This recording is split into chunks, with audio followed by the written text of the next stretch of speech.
Campaigning अब digital के through हो रही है। हाँ, डिजिटल नहीं जी चाहता, बात ही नहीं करना चाहता।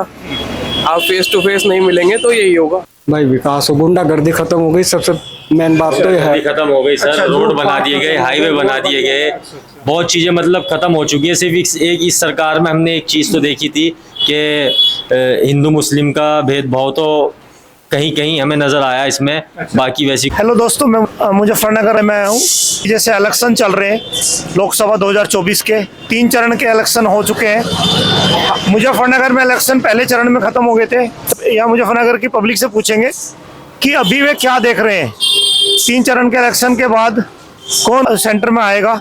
और इस साल इलेक्शन का जो रेशियो है वो काफ़ी कम है, लोग घर से कम निकल रहे हैं, उसका क्या कारण है। तो इनसे पूछते हैं, भैया आपका नाम? आसिफ।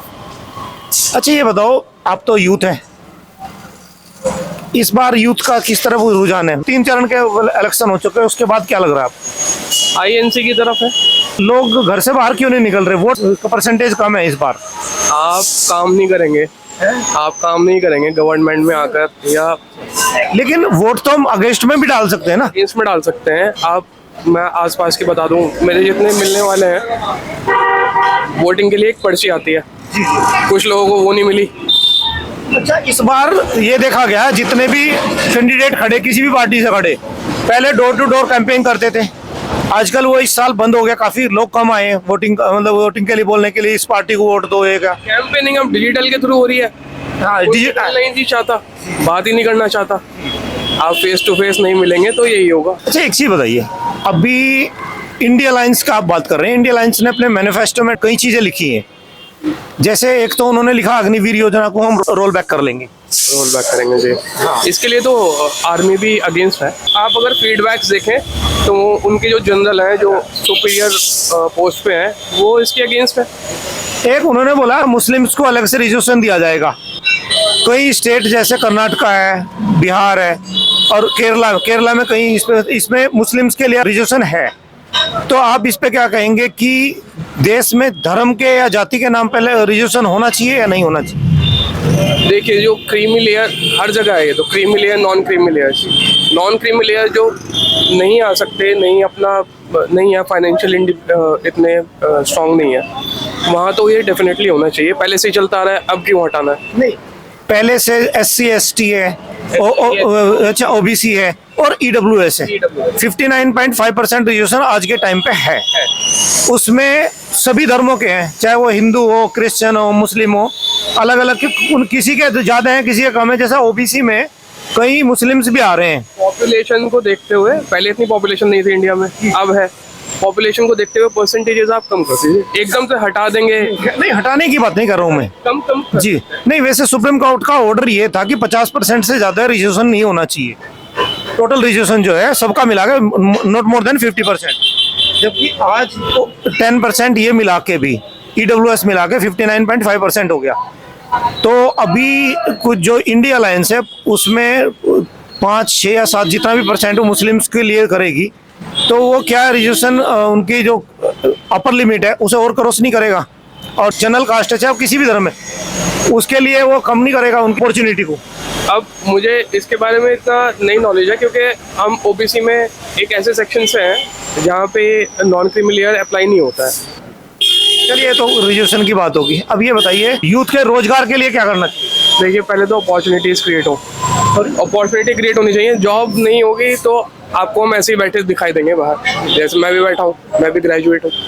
अच्छा, आप क्या सोचते हैं, जो मतलब गवर्नमेंट जॉब में तो चलो ये रिजर्वेशन दे सकते हैं, लेकिन प्राइवेट जॉब में भी रिजर्वेशन अप्लाई करना चाहिए? प्राइवेट जॉब्स में आप देखिए, ऑटोमेशन आ रहा है, बहुत सारी चीज़ें कंप्यूटर से हो गई, बहुत सारी चीज़ें आप देखिए, आप कोड लिखो हो जाएगी। आर्टिफिशियल इंटेलिजेंस, तो उसमें तो इससे कंप्यूटर ने, आर्टिफिशियल इंटेलिजेंस ने जॉब और कम कर दिए। अब देखिए, हम सुपर पावर से तो कम्पीट नहीं कर सकते, अभी हम बहुत पीछे हैं अमेरिका में और रशिया से, इन सब से।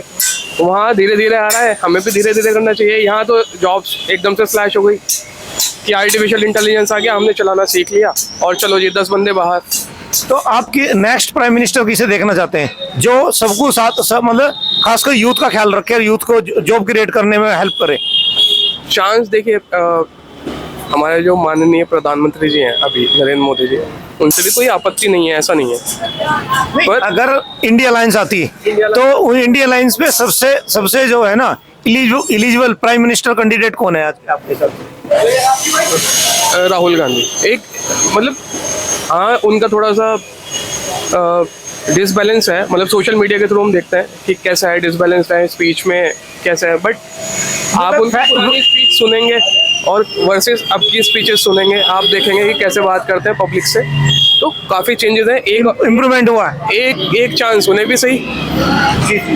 मोदी जी ने 2-3 फैसले कंट्रोवर्शियल लिए जो मुस्लिम समाज को भी, मतलब खासकर ओवैसी जी या कुछ लीडर्स बोलते हैं कि मुस्लिम समाज को पॉइंट करके लिए गए, जैसे 3 तलाक लिया गया है, यूसीसी और सीए लिया गया। यूसीसी तो अभी आया, सेंटर में नहीं आया, इसमें उत्तराखंड में आ गया। उस पर आप कुछ बात बोलना चाहिए? यूनिफॉर्म सिविल कोड तो देखिए कोई आपत्ति है नहीं उसमें, वो तो एक प्री डिफाइंड लॉ बन गया तो सबको फॉलो करना पड़ेगा, जैसे संविधान है वैसे ही है। और CAA इसमें नहीं। अच्छा चलो, एक चीज अगर बताना चाहेंगे, 3 तलाक आपके हिसाब से लाया, जो ये 3 तलाक बैन किया इन्होंने, सही किया गलत किया? मुस्लिम, क्योंकि इसमें सारे मुस्लिम ही इफेक्ट है। ये लॉ आता है इसलिए ताकि थोड़े डर के लोग रहे, थोड़ी डर रहे, अगर सब में डर खत्म हो जाएगा तो फिर अब मन मर्जी करेंगे लोग, तो ठीक है, वो तो आपके हिसाब से सही है। चलिए, बहुत बहुत धन्यवाद। कैसे हैं भैया? बढ़िया सर। आपका नाम? मोहम्मद फरहान। एक चीज बताइए, अभी इलेक्शन चल रहे हैं, हाँ जी। गर्मी भी बहुत चल रही है गर्मी बहुत काफी हो रही है जी। है ना? तो इलेक्शन और गर्मी दोनों पीक पे हैं। बिल्कुल। किसका माहौल लग रहा है अभी? हमारे यहाँ तो पहले चरण में हो चुके थे, 3 चरण हो चुके हैं, अब किसका लग रहा है आपको? बस फिलहाल तो गर्मी का ही लग रहा है जी हमें। नहीं, अलग कौन आएगा? सेंटर में किसे ला रहे हो? प्राइम मिनिस्टर किसे बना रहे हो? बस सर ये तो जनता के ही इख्तियार में आपके है। हिसाब से क्या लग रहा है? यूथ है आप? जी बिल्कुल, मेरे हिसाब से तो बीजेपी लग रही है सर। बीजेपी लग रही है। अच्छा, बीजेपी ने 10 साल काम कर लिया, आपको क्या लग रहा है 10 साल में कुछ इन्होंने काम पॉजिटिव किया इसलिए तीसरी बार आ रहे हैं, या जैसे अपोजिशन बोल रही ईवीएम में घोटाला हो जाता है, या बैठे हैं सीट पे बैठे हैं इसलिए? क्या लग रहा है आपको? नहीं सर, ऐसा भी नहीं है, काम भी किया है इन्होंने। देखो, हर आदमी की अलग अलग सोच होती है, किसी की सोच इनके बारे में कुछ है, किसी की कुछ है, अपनी तो सही है। अच्छा, और दूसरी बात, ईवीएम में भी बताते हैं, हमें तो इस चीज़ की नॉलेज नहीं है, अब या तो उन्हें पता है, ठीक है, हम तो वोट डाल के आ गए, हम तो अपना चेक करके आए, जैसा वोट डाला वही पर्ची डली आके। हाँ जी। एक चीज बताइए, अभी अपोजिशन ये बोल रहा है कि भाई इन्होंने बिजनेसमैन के लिए खासकर सिर्फ कुछ ही 4-5 घरानों को, बिजनेस घरानों को किया है, और बाकी जो छोटे बिजनेसमैन हैं वो सब मतलब डूब गए, क्योंकि इन्होंने फर्स्ट टर्म में वो नोटबंदी लेके आए थे, फिर जीएसटी लेके आ गए। तो आप बिजनेस करते हैं, आप ये बताइए बिजनेस का क्या हाल है? बिजनेस के तो हाल बहुत बुरा है सर, बुरे हैं? बहुत बुरे हैं। अच्छा, और जो जीएसटी आई थी उससे क्या फर्क पड़ा बिजनेस पे? से भी देखो काफ़ी फर्क पड़ा है। अब 18% जीएसटी हमें पे करनी पड़ती है सर। लेकिन अल्टीमेटली तो जीएसटी चाहे 18 करो 28 करो, ग्राहक को करनी पड़ती है, दुकानदार तो बीच मीडिएटर है। बिल्कुल, कस्टमर से पैसे तो हमें ही लेने पड़ते हैं ना, अब कस्टमर पैसे तो नहीं दे पाता ना। अच्छा, अब हमारी सेल 10,000 रुपये की है, और अगर जीएसटी हटा दें तो 1800 रुपये कम हो जाएगी। अच्छा, तो जितने पैसे कम होंगे कस्टमर इतनी जल्दी सामान ले पाएंगे। अभी भैया स्टूल लेना है, जी जी, अब स्टूल बैठे हैं 1800 रुपये के, अच्छा अब उसमें 18% की जीएसटी तो हम इनसे इंक्लूड करके ले रहे हैं ना, अच्छा, वो निकल इनकी जेब से रहा है, नहीं वो तो है। उधर हम भी दे के आ रहे हैं, तो फर्क सब पे है सर। नहीं, लेकिन अगर टैक्स नहीं लेगी गवर्नमेंट तो डेवलपमेंट कहाँ करेगी? आपने बोला बीजेपी ने काम ठीक किया, बीजेपी ने अभी लोग बोलते हैं रोड बनाई है, रेलवे का है, एयरपोर्ट है, और मिलिट्री पे खर्च हो रहा है, तो टैक्स कहीं ना कहीं से तो गवर्नमेंट लेगी और जनता से ही लेगी। आप क्या बोलेंगे इस पे? जी जी जी, मेरा तो कहना है लेना तो जनता से ही है। तो आपके हिसाब से मोदी जी ने पिछले 10 साल में क्या काम किया? ये सिर्फ बयानबाजी किया है, काम भी किया कुछ? नहीं, ऐसा कुछ नहीं है, काम भी किया है, काफी काम किया है, ऐसा कुछ नहीं है, काम भी बहुत करे हैं। कोई एक काम बताओ जैसे। भाई विकास और गुंडागर्दी खत्म हो गई, सबसे मेन बात तो ये है। खत्म हो गई सर, अच्छा, रोड बना दिए गए, हाईवे बना दिए गए, बहुत चीजें मतलब खत्म हो चुकी है। सिर्फ एक इस सरकार में हमने एक चीज तो देखी थी कि हिंदू मुस्लिम का भेदभाव तो कहीं कहीं हमें नजर आया इसमें, बाकी वैसी कोई हमें वैसे मोदी जी तो नारा देते हैं कि सबका साथ, सबका विकास, सबका प्रयास। वो असल में मोदी जी तो वहाँ बैठे हैं, उनका नारा सही है। अब जो बीच में उनके नीचे हैं वे इस चीज को नहीं समझ पा रहे हैं। पार्टी के कार्यकर्ता है, मैं नहीं समझ पा रहे हैं इस बात को, वह हिंदू मुस्लिम फैला। कानून तो सही बनते हैं लेकिन नीचे तक इम्प्लीमेंट सही नहीं हो पाता। हाँ जी।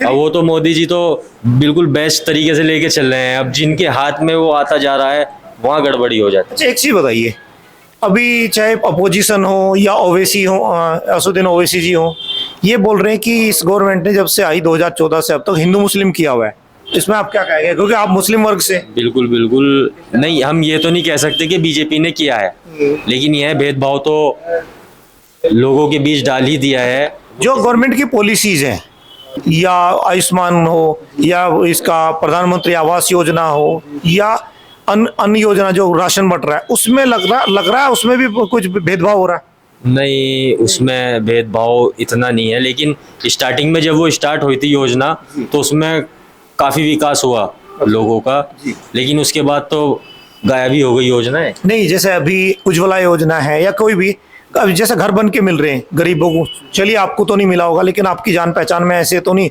कि हिंदुओं को ही मिल रहे हो, मुस्लिम्स को ना मिल रहे हो, या ये इनका फायदा। उस चीज को नहीं कह रहे हम, ना हम इस चीज को कह रहे हैं, ये तो सिर्फ एक इलेक्शन के टाइम पे आके भेदभाव वाली बात हो रही है। अच्छा अच्छा, वैसे उस नहीं, वैसो नहीं कह रहे हम, जैसे इलेक्शन नजदीक आता है ऐसे हिंदू अलग हो जाता है, मुसलमान अलग हो अच्छा, जाता मतलब ये राजनेता है जो ऐसी ऐसी भाषा बोलते हैं कि उसमें लोगों के दिलों में फाड़ हो जाता है, वे अलग अलग हो जाते हैं, फिर इसी यही वजह है बस। अच्छा, ये बताइए, अपोजिशन के, अगर अपोजिशन जीत के आती तो आप किसे देखना चाहते हैं प्रधानमंत्री?